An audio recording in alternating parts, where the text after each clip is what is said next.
They did it. They finally did it. The Baltimore Ravens dismantle and snatch the soul of the Pittsburgh Steelers in Week 16. We celebrate the win. We talk about how they got the job done. And also, we talk about how they now opened the door to take the AFC North crown away from the Steelers. Stay tuned. We're coming up with an instant reaction edition of Locked On Ravens.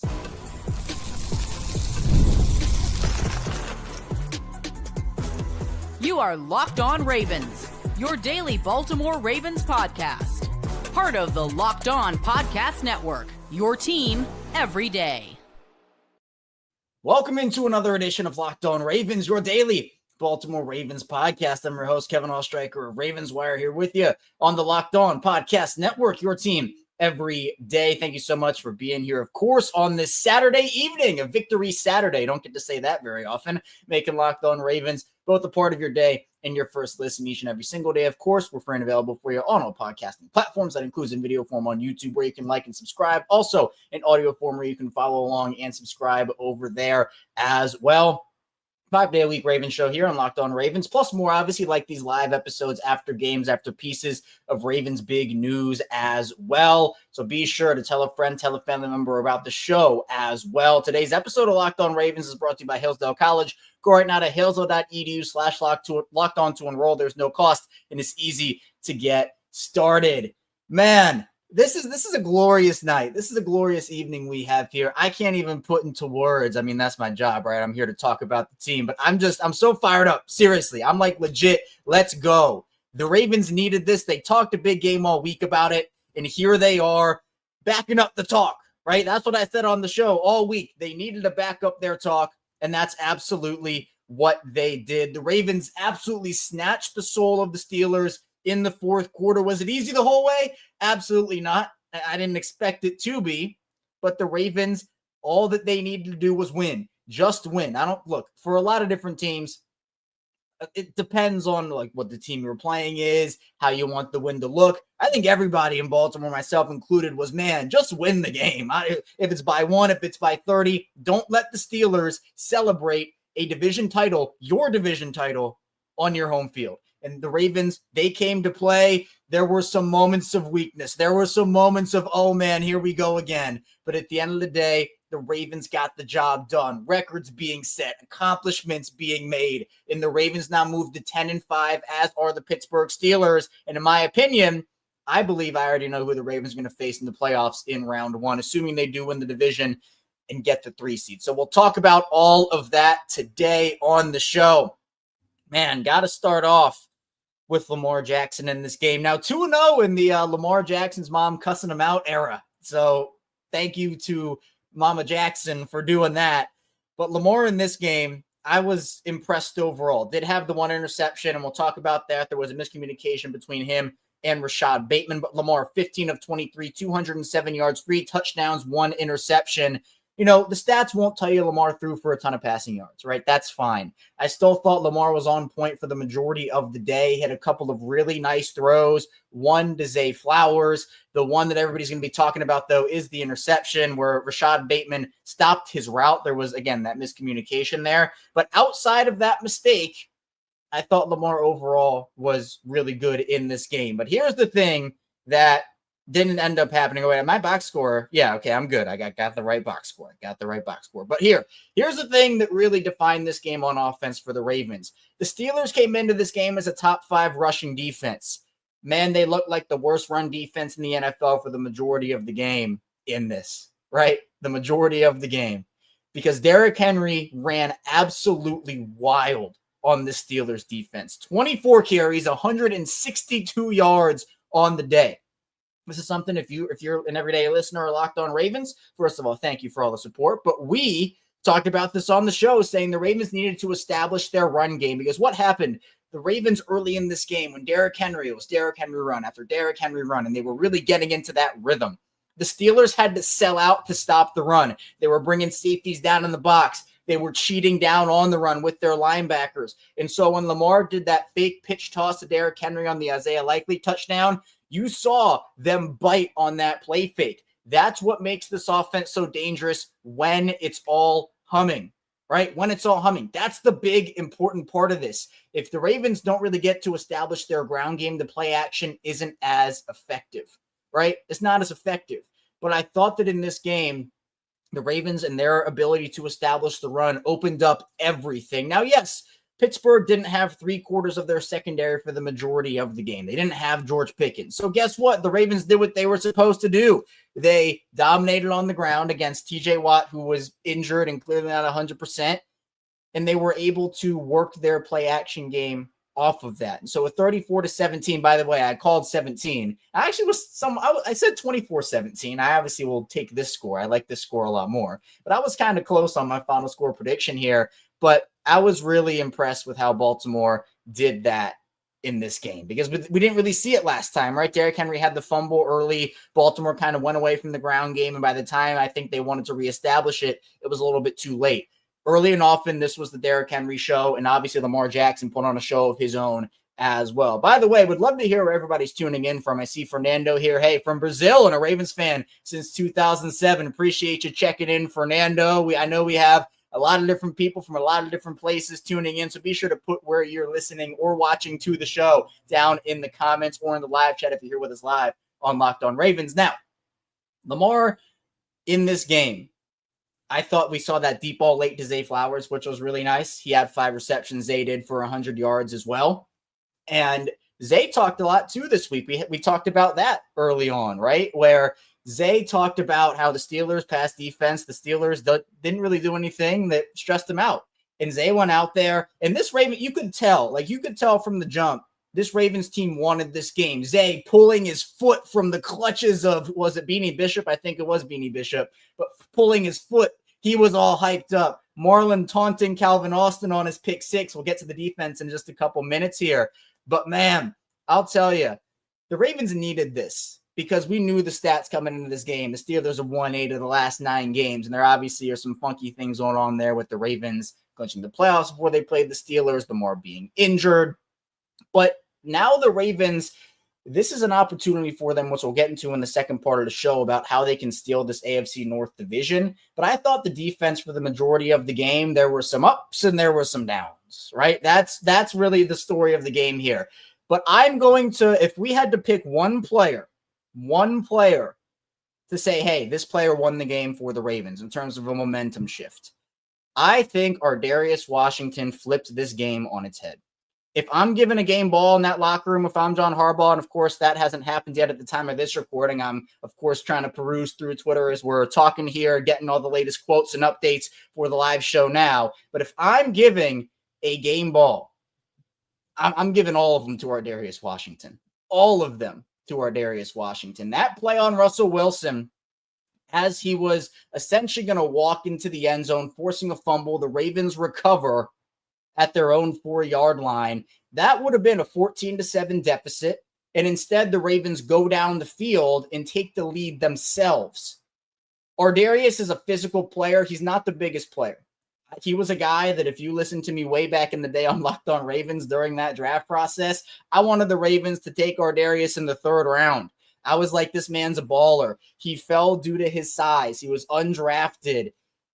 And apparently, I don't know how many people know this, but for example, like there weren't people who were sold on his size. Don Martindale, for example, was not sold on our Darius Washington. And I think that's been made out by a lot of different people, but there were some people who thought our Darius was just too small. But to me, I don't dock a guy for height. Like again, Linderbaum was, he's not the size to play center. If you can play, you can play. And our Darius Washington made the play of the game, in my opinion, because here's my saying for the Ravens. I came up with this during the game. If you give the Ravens their momentum play, it's going to be a really bad day for you, for the opponent of the Ravens, because it seems like the Ravens sometimes they get into a little bit of a slumber, right? They have sloppy plays here and there, really sloppy, and honestly, incredible fumble luck for the Ravens in this game, where obviously, Lamar loses the ball, they get the ball back. Desmond King loses the ball, they get the ball back. Russell Wilson loses the ball, the Ravens get the ball. There was really only one fumble that the Ravens didn't get, and that was the Jalen Warren play where Kyle Hamilton came in and just laid a big hit there. But man, I can't say enough about our Darius. Honestly, if I could talk about our Darius for the full show here, I would, but we have a lot more that we have to get to. But I can't tell you enough how incredible watching that was. I mean, it's the range of emotion, right? You see green grass in front of Russell, and you're like, all right, wow, he's walking in the end zone. Great, down 14-7. Here we go again. And then our Darius comes up, makes a huge play. The Ravens bench their $70 million man and Marcus Williams, deservedly, right? He wasn't playing very well. And our Darius has come in. Extend our Darius Washington tonight. Get him in the office. Eric DaCosta, call him up. Say, hey, I know we have a game on Christmas, but we need you in here now. We want to get you signed to an extension. They signed Justice Hill to an extension. And by the way, prayers to Justice Hill. That was a really bad fall he took, and obviously they ruled him out pretty quickly with a concussion. I'd be pretty shocked if he played against Houston, but it was a scary play for Justice, so prayers up for him. But I'm telling you, you also have guys making impacts. Kyle Hamilton, a great day. But what about Kyle Van Noy? Can we talk about Mr. Kyle Van Noy, who apparently plays with a chip on his shoulder, according to the broadcast, due to the fact that he was on his couch last year? The Ravens bring him in. Kyle Van Noy, double-digit sacks on the year, 5 tackles in this game, 1.5 sacks for Kyle Van Noy. Man, I'm telling you, this guy's been a breath of fresh air. Teams didn't believe in him. Baltimore did. They rewarded him with the extension in the offseason, and he was awesome, incredible. Marlon Humphrey with a huge momentum playing pick 6, and I see everybody's talking about it. Marlon pick was perfect, all-pro Marlowe. First pick 6 from Marlon over the course of his career. He's had the fumble recovery, touchdowns. That's his thing, right? The fruit punch.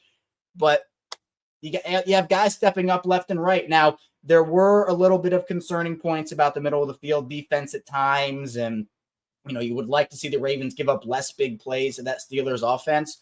But this is a game of momentum, right? This is a game of momentum. And I'm really glad the Ravens were able to capture it and then take it back from Pittsburgh, right? Because Minka gets that interception. You're like, okay, man, the Ravens had a chance to go put the game away. And all of a sudden, the Steelers have a chance to go and tie the game up. And then Marlon comes back and he snatches the soul, as is the title of the show. He snatches the soul of the Steelers. And now, honestly, in my opinion, Pittsburgh has a really tough climb to the AFC North. And as we're going to talk about in the final part of the show, looking a little bit ahead here, I already think I have the Ravens playoff situation all figured out. So coming up in the second part of the show, we'll keep talking and celebrating the Ravens finally putting it to the Pittsburgh Steelers, and also talk about how the Ravens can win the AFC North division. So be sure to stay tuned. A lot to get to on this live edition of Locked On Ravens. Do not go anywhere.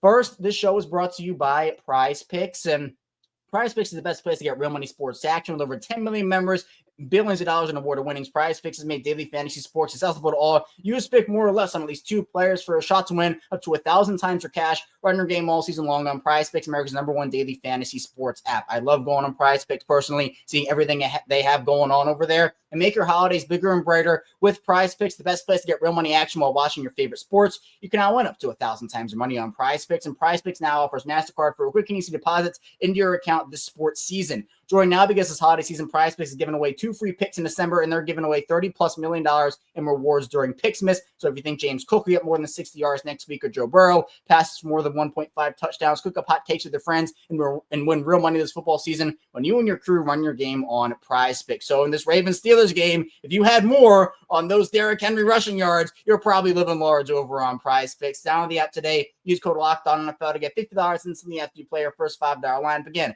download the app today. Use code LOCKEDONNFL to get $50 instantly after you play your first $5 lineup. PrizePicks, run your game.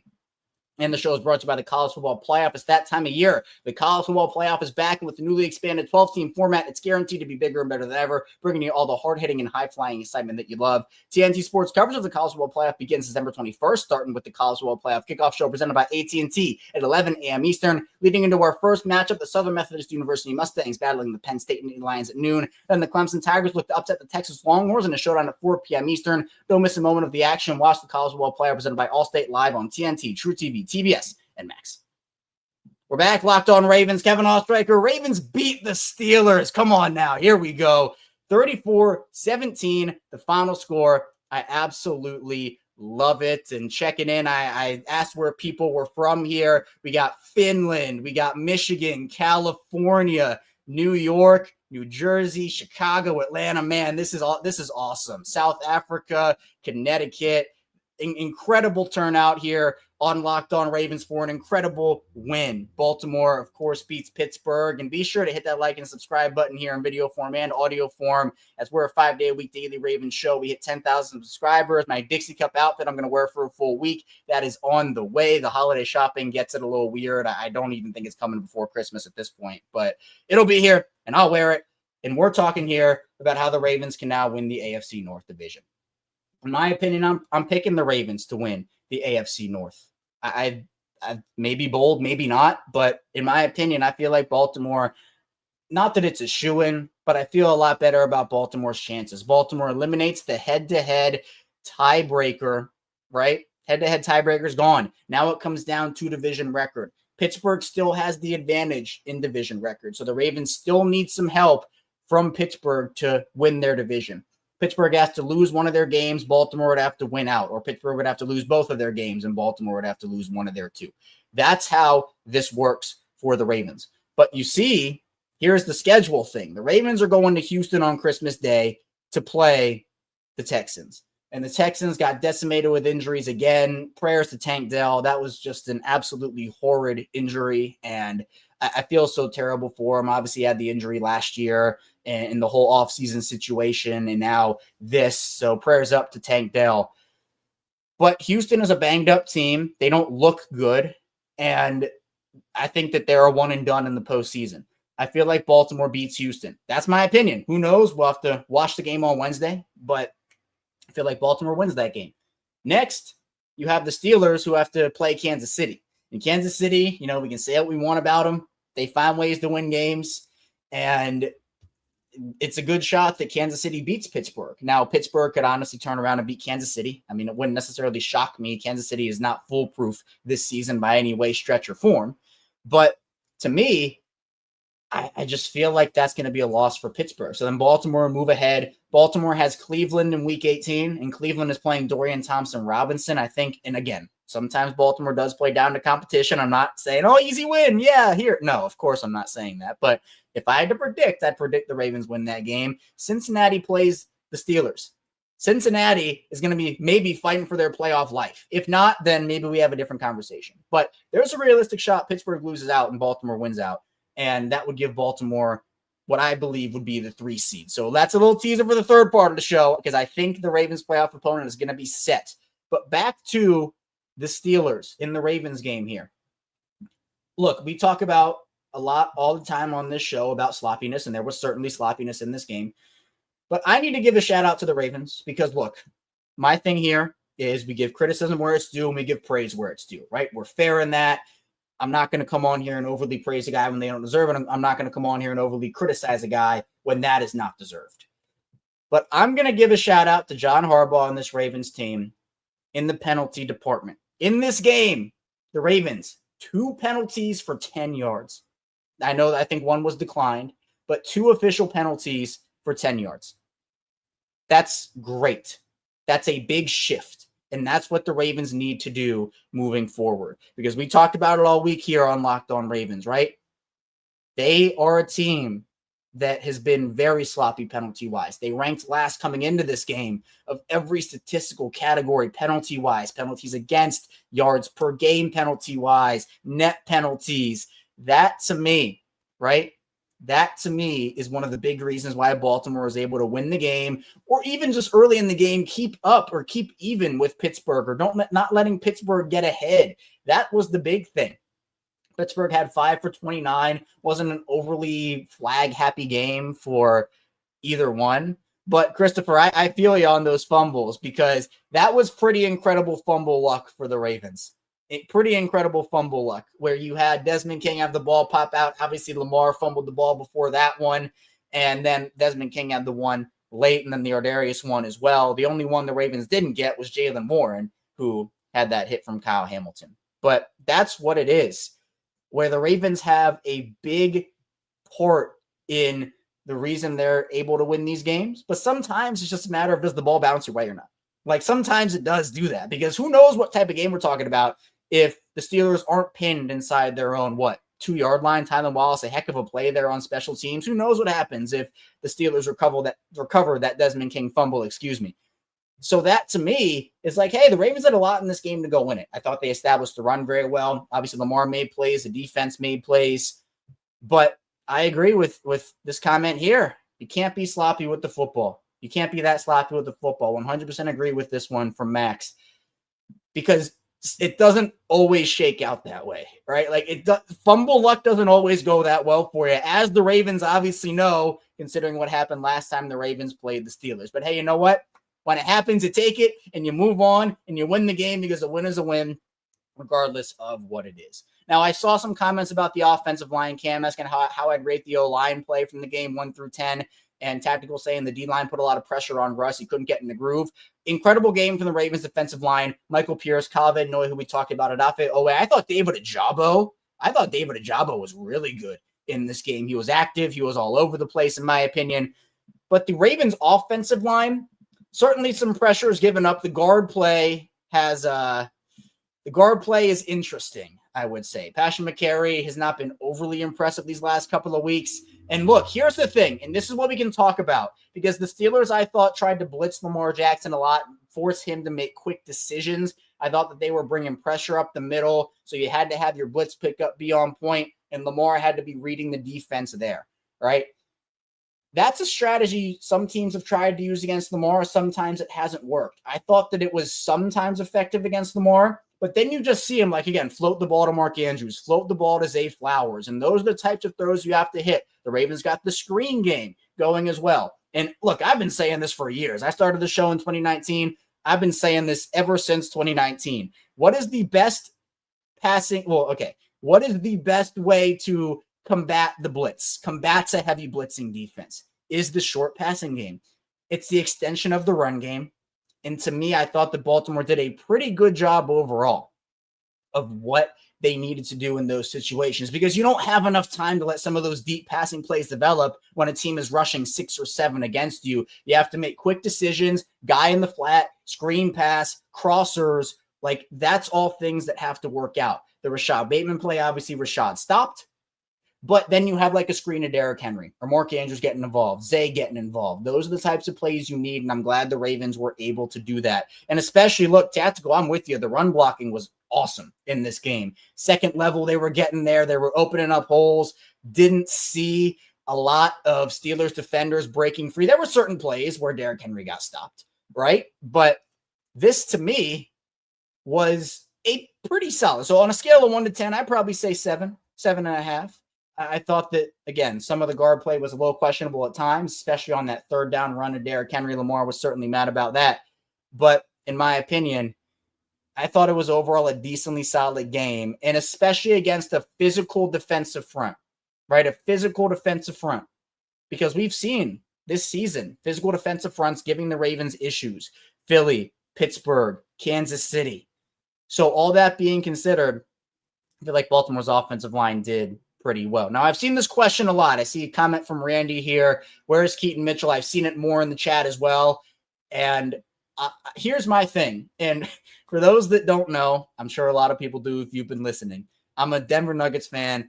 Jamal Murray tore his ACL back during the 2021 season. He missed all 2022, came back, won the championship in 2023. Why I'm saying that is because it took a while for Jamal to trust himself again and get back into a rhythm, get back into a groove. I don't know what the deal is with Keaton Mitchell. My guess, and again, this is a guess, my guess would be he's still trying to find his way into a groove. He's healthy enough to play, right? He's healthy enough to go in there and maybe contribute here, but I feel like maybe there are certain situations where he doesn't trust himself maybe as he did. And sometimes that just takes time. I'm not saying this is true or not. This is just my guess. So what I would probably say, and Wadislav, I saw you said it, Keaton probably, if Justice has to miss the game against the Texans, Keaton's going to get an opportunity, right? But I just feel like they also, Rasheen Ali, and I don't know, this might upset some people, but Rasheen Ali is a multi-faceted player, where Keaton obviously can give you stuff on special teams, right? And I would trust Keaton. This is not what I would do. I'm just saying what I feel like it's what's going on here, right? I feel like the Ravens might trust Rasheen Ali a little more on special teams right now, and maybe that factors into it. Again, I'm not saying this is what I would do. I'm just saying what the Ravens might be thinking right here. So moving forward, Baltimore has a great opportunity because you have the Texans and you have the Browns coming up. I think the Ravens win out here for the rest of the season. And if they do that, in my opinion, there's a pretty good shot they win the AFC North. And if they do, I believe I have the playoffs all figured out for this Baltimore Ravens team. I really do. I feel like I have it figured out. So coming up in the final part of the show, be sure to stay tuned because I'm going to reveal my pick and my prediction for who the Ravens will play in the playoffs in the path that I think could take Baltimore to the Super Bowl. So be sure to stay tuned for that. A lot to celebrate about, a lot coming up on this live edition of Locked On Ravens.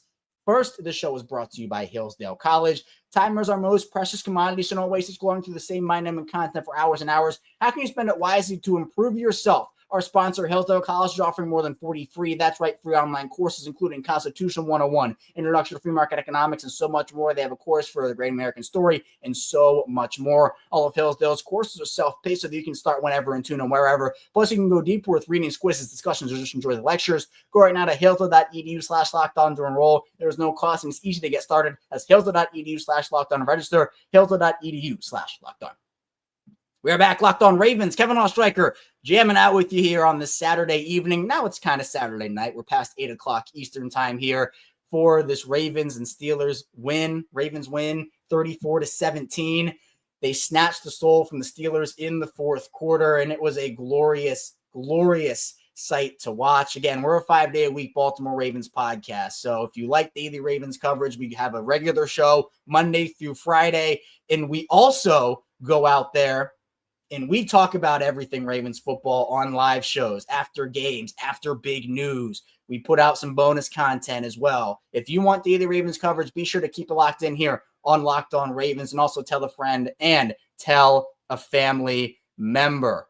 And I got to shout out Zach Ballinger here. Great read. Hey, I appreciate that. I feel like I was going a little fast, but you know what? I got the point across. And man, all right, Clifton's been a real one for me for a while. He said, give us 3 claps and a Ric Flair. All right, here we go. You ready? This is a special occasion because the Ravens beat the Steelers. If this gets clipped, it gets clipped. Clifton, this is for you. Woo! Come on now. Ravens beat the Steelers. We all should be hyped up here. And you know why else we should be hyped? Because I think that the Ravens are going to face, drum roll, the Los Angeles Chargers. I believe the Ravens will face the Los Angeles Chargers in the first round. And here's why I believe this will be the matchup. Baltimore wins the AFC North, in my opinion. I've already made that very clear. They're going to get the 3 seed. I think Buffalo has too easy of a schedule. There's a way for the Ravens to catch the Bills. I don't think it's going to happen. I think Buffalo's schedule is too easy. I think they're going to win some games, and they're going to secure either the 2 or the 1 seed, depending on Kansas City's finish. So I think Baltimore's pretty locked into the 3 seed at this point. Now, here's the reason why I think it's the Chargers. It's going to be 3-6 if Baltimore gets the 3 seed. The Steelers have the tie-breaking win over the Chargers. So if the Chargers and Steelers finish tied for a wild card spot, the Steelers would be the ones going to Houston to play the 4 seed. The Chargers would be the ones going to Baltimore and playing Baltimore in that 3-6 matchup. Now, the Chargers schedule, just so we have it on record, is the Patriots and it's the Raiders. Now, there's a possibility here that it is the Steelers in the 6 seed because I expect the Chargers to win both of those games and win them pretty handedly. So I think that it could also be the Steelers getting the 6th seed and coming back to Baltimore to play the Ravens, assuming the Ravens win the North and the Steelers don't. That's a possibility because I think actually if we look at the standings as they are right now, I'm going to pull them up really quickly. The Ravens and Steelers both at 10-5. The Chargers right now are at 9-5. So if the Steelers lose to the Chiefs and the Chargers beat the Patriots, so let's just give the Steelers, they're 10-5. The Chargers, they're 9-6. Oh, they're 9-6, excuse me. The Chargers are 9-6. So let's give the Chargers the win against the Patriots this weekend. They're going to go, their next weekend, I guess. Sorry. They're going to go to 10-6. The Steelers would also go to 10-6, assuming the Chiefs win and the Chargers win. That would set up a big Week 18 situation where if the Steelers lose and the Chargers win, the Chargers actually leapfrog the Steelers for the 5 seed. So I don't really know what's going to happen there, but I'm pretty confident that either it's going to be the Chargers or the Steelers. I'm going to predict it's going to be the Chargers. John Harbaugh versus Jim Harbaugh, round 2. And Steve-O, certainly could be, because here, if the Steelers end up winning and beating the Bengals, the Steelers would get the 5 seed. They would go to Houston. But this is exciting, right? It's kind of going in, because if the Ravens had lost this game, we're kind of talking about, all right, they're probably locked into the 5 seed. They're going to Houston, which honestly, between you and me, but it's just you and I talking here, Houston to me is done. Like, obviously they've had a ton of injuries, and again, prayers up to Tank Dell, as I talked about early in the show, just a horrible injury. But I think Houston's a one and done team. I just think CJ Stroud's hit a wall this season. They've dealt with a lot, and I feel like actually whoever takes that 4-5 game could really be in prime time. I've been thinking about this. We know the Deontay Johnson situation, and apparently he's likely to get claimed. The Chargers are apparently interested. The Chiefs are apparently interested. I could see the Steelers being interested. I think it's the Texans. Now, depending on waiver order, the Chargers, I think, would have a higher one because they're a wild card team. If the Chargers snipe them away from the Texans, then that's a different situation. But I have a feeling that Deontay is going to play the Ravens in the playoffs some way, shape, or form. I don't know how it's going to happen, but I just feel like Deontay is going to suit up against Baltimore. And man, I'm rubbing my hands at the storyline of that as we go here. And I see in the chat, a lot of people are talking about Deontay going to Houston. But let's say the Ravens get the 3 seed. Let's take this a little further. Steelers can beat the Texans if they get the 5 seed, this, that, and the other. If the Ravens beat the Chargers, Buffalo gets the 2 seed, and they beat whoever the 7 seed is, whether that's Cincinnati or Denver or whoever. It'd be Ravens-Bills in Buffalo, rematch part 2. And I personally feel pretty good about the Ravens matching up against the Bills because of the defensive factor here for Buffalo. Buffalo was missing a couple key defenders in that week 4 game. I'm not going to try to sugarcoat that. But I just don't feel like the Bills have the horses on the defensive end, on the defensive line. Josh Allen, heck of a player. Maybe it is a shootout game, but Josh struggled the first time these two teams matched up. Again, week 4 is a lot different than the divisional round in the playoffs, right? But to me, this game, I mean, you talk about the Ravens going up against top defenses this year. They went up against Denver. They put a 40-burger on them. They went up against Pittsburgh the second time here with momentum, dropped almost 40 on them. They were putting up points, but you have to stay consistent. You have to stay consistent, right? In my opinion, this is a big 2-game stretch for Baltimore. Not just because of record, not just because of playoffs, but keep your momentum going. Because here's the thing. It doesn't matter how you play in the regular season. It doesn't matter if you win or lose here or there. Playoffs are a whole different season. You start over, essentially. But to me, the big thing is you want to go into the postseason with some momentum. It's not the make or break. Definitely not the make or break. But in my opinion, if you go in on a big winning streak, you beat the Giants, you beat the Steelers, you beat the Texans, you beat the Browns. Hey, anything can happen. And in my opinion, I don't know how other people feel about that or about what I'm about to say here, but this is a wide open NFL. This is wide open. Any team can win the Super Bowl this season because you look at the top contenders. Detroit, absolutely gutted with injuries. Kansas City, I don't know how to feel about that team. I really don't. I don't think it's sustainable, but here they are, 14 wins later. So what do I know? Buffalo, heck of a team, but I think they don't match up well with the Ravens. Philly, good team, really complete. Honestly, I think if I had to pick a Super Bowl winner right now, or at least a team that I think is the biggest threat to the Ravens, I'd probably say it's Philly. But this is a wide open NFL, a wide open AFC. And if Baltimore can secure the 3 seed, home playoff games are huge. I think they beat the Chargers. I think they beat the Steelers again. Now, you have to play your game, even if you don't have a game with as much fumble luck, you have to go out there and execute. I thought Baltimore did for the most part. But in my opinion, actually, this is a good game. This is a good game we can play as the show comes to a close here. Which team do you think is the biggest threat to the Ravens? I see a lot of Kansas City. I see a lot of Philly. Which team is the biggest threat to the Ravens here in the postseason? Super Bowl, whatever it is, both conferences. Do you feel like it's Buffalo? Do you feel like it's Pittsburgh again? Do you think it's Kansas City? Which teams do you think are the biggest threats to the Ravens? I see Chiefs and Eagles, the Chiefs. And yeah, again, it's like Chiefs until It's not, essentially. But I just don't know how to feel about that Kansas City team. So I see Chiefs and Lions, Kansas City and Philly. Yeah. Between the Chiefs and the Eagles, to me, are probably the two biggest. I don't fear Buffalo as much as I think other teams should fear Buffalo. I think Kansas City should fear Buffalo. I think Pittsburgh should fear Buffalo.